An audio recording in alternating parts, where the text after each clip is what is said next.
edi se me ka cho se ye nche ye beba sesie na neno chronic nanom ni ade no so no ye de bebra wo apiate ai arahosam osi ye no afia ba ne ekoho na yakohwe ne team no enam kwan so ya wormo kontino ena migina ha se kwanta kro mi wie de obonkrata no ne online stories no ahye no so sa agudie mu nsam no ewo ho ye de bebro na fei na wotwi so nkomo aye die ewo insomnia obi a wontumi enna enenso ye beto so ahosepe wo ho mambo atema ye krado e de beba semidi ka no ena ne agese kwasi waka no waka ne mu yehu de ekoso so atiase na fei pensempense mu ato so enti ade die mu semre no ewo ho nye wo hyenkani so a wokọ YouTube so Adom TV tube ye hye ho obetumi ajoin ne live enso ewo ho upia bebia beko bia no say Go TV na wo ho a wo search channel no 119 Adom TV ho ena DSTV so a wo search a 280 ye wo ho medin de afia amankwa tamaklu aseda ye odia so wajebre hwenti delegate obokrata no ena bo ani mo ha yewura Samuel Atachia wapeja nensa ewa hanyeze bia wodi nsi ana bibisa ne mo se IGP kokonsa as in quotes tape dotted Atachia ene de kas ken said de kase adu mu no ote ye say IGP audio na committee no wono mo hu nsa se nyeni nyina no se atwa besi bi twatwa so ene ade enti ho asem enso eni enran so MPP amanyoko no presidential election committee no etnase oma ballot ama ora Kennedy Japan and vice president Dr. Mahmoud Baumia obia peke ne de 1 and 2 enti okope 3 delegate na obehunu ba bia 1 no hwan ne da ho na 2 no so hwan ene da ho Professor Samuel Kobina Enim and so at the Nimo ha statistical service penny inflation drops to 40.1%. No and so who asem enie na kope 6 ye delegate obokrata no se osha pay 6 the obokrata ne se akwa bia judge de no atumu be hwe wo chesi judge no wo courtroom ho den sentence na ye de ma no amana ni nyina han obone so akwatua na ye de ama wo no nti delegate obokrata kope 6 a the obokrata ne de abana ye togbi gadafia jealousy kuno kura yese watwa na ex girlfriend ne nsa titie firi ho kura ade na yo ex nti ade na okotwempena foforo ye problem okope 6 a konfo na ntumi ansha no ho so kura amen no ne mpena dada akotwitwa no eno ya rehosam delegate obokrata na dia wono so edeba no pay no the new crusading guide obokrata no yes MPP aspirant ballot draw Baumia picks number 2 enunti ehwo asem the new crusading guide obokrata no so de aba ewa ha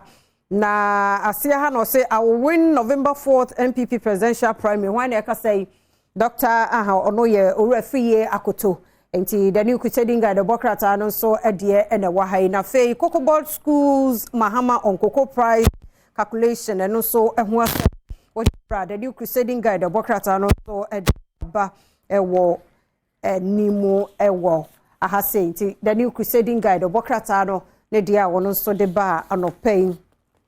no business finder the obokrata no so say cocoa price MPP farmers paid 70.03%. Na NDC farmers paid 61.71%. Nti ano so obamu a eno so ewo ha adhered to high ethical standards. Governor tells banks, financial institutions eno so ehu asem find that the obokrata no so ediaba eye ano pay. Nti the obokrata no ene dodo no anhyeda amma ti de ba ye no so eni ade break enso de abase IGP consultative Bensa Asare vindicated and also Odiaba as Bugri Nabu present doctored tape and also asem eni MPP primary Kenya Japan grabs number 1 again Baumia number 2 and also asem Osesibe Nukes Bex 2023 and also so ede aba anopay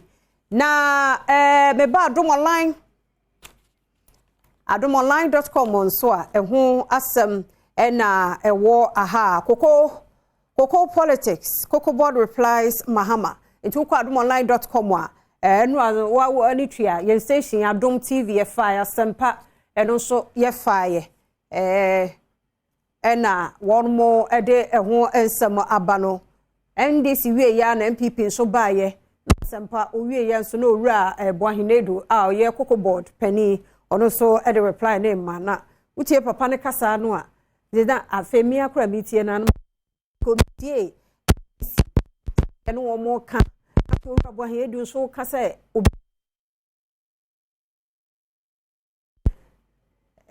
o se no hwan no nwanwa pa antino se wo follow dia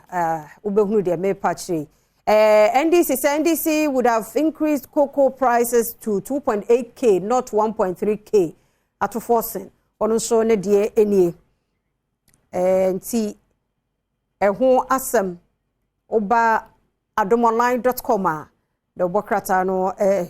adomonline so ediaba na scrap dealer jailed for theft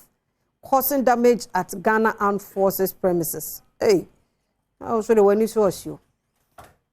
Asraf one na wo ukodin samone. Wow. Enti adomonline.com ne nsama omonso edebaye enono.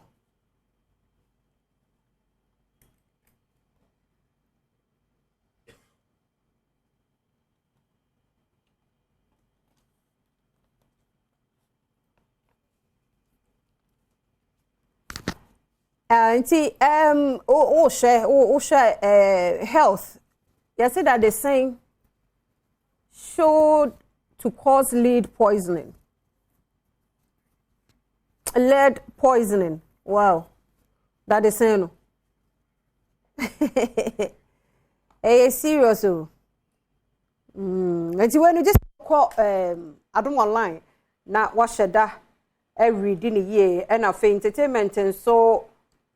I will vote for NDC in 2024 KOD and I want to know about Joy Prime and ono Edison Semino eto edwa nti ehun asem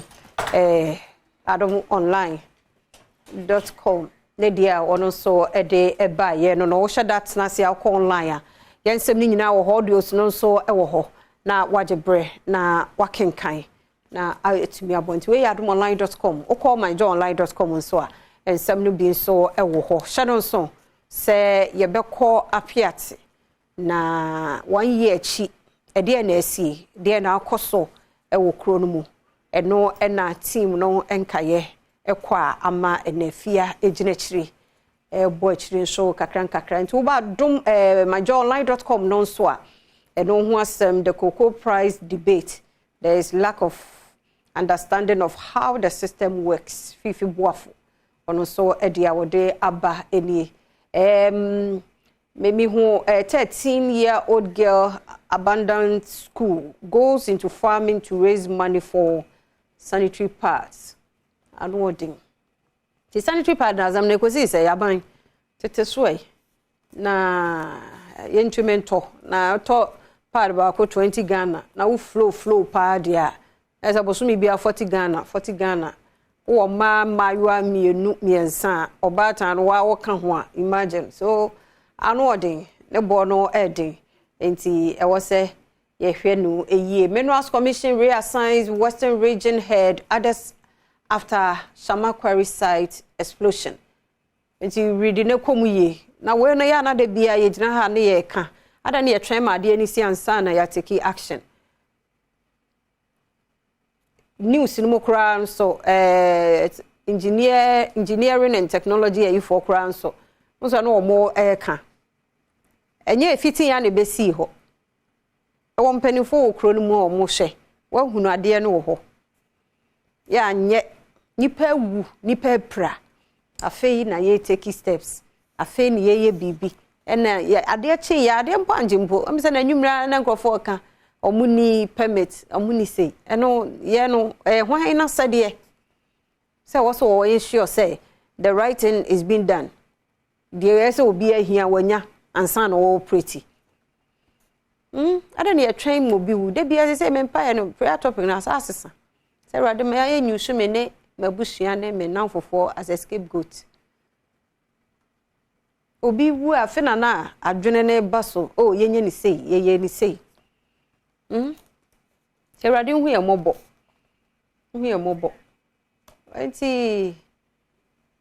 mpanifo mo me anya careful mo me anya de eye aban no wayi obi asisi baabi ano obi anya ne de ya wo de ye na omuka eka ho asem se enye a condemn okura no a evidence no wo ho na wo de a kire se na na meye ene ye kan na megyae eno wo ho ba kura wonya wasede de a na afi ye nkwanhia ni si a ya busua na yadofo papa bi awuo no afi ne ebeye sei ebete hu committee bebem pe ya timpo dada Western Regional Minister wate 9 member committee eno committee sitting o mote amonya sa ye sika nso de bia BBC ne ye bibi sa ngungunan e pomoacho me anye ne yie a eye mayen ankasa edase ti me wie de obonkrata ne sei na godie mu nsem etoaso hye nso erikese edubuadi e de agodie mu nsem no ebeba owie pe health tips manenya wasem hia wow na krokra chew tie ne yie obi se on de sika na ma ne na woniska to da ho adwendwen nko a no kre ba ya ateso tesa no so ebesimia lead unto bibi foforo nti ya de no beba mambo atema nso wo ho ahosepe beba na afia semidi campaign pense mu nso wo ho interviews ahodo bi nso ba ya de ni nyina bebro sa Adom TV Badwam medin afia amankwa tamaklo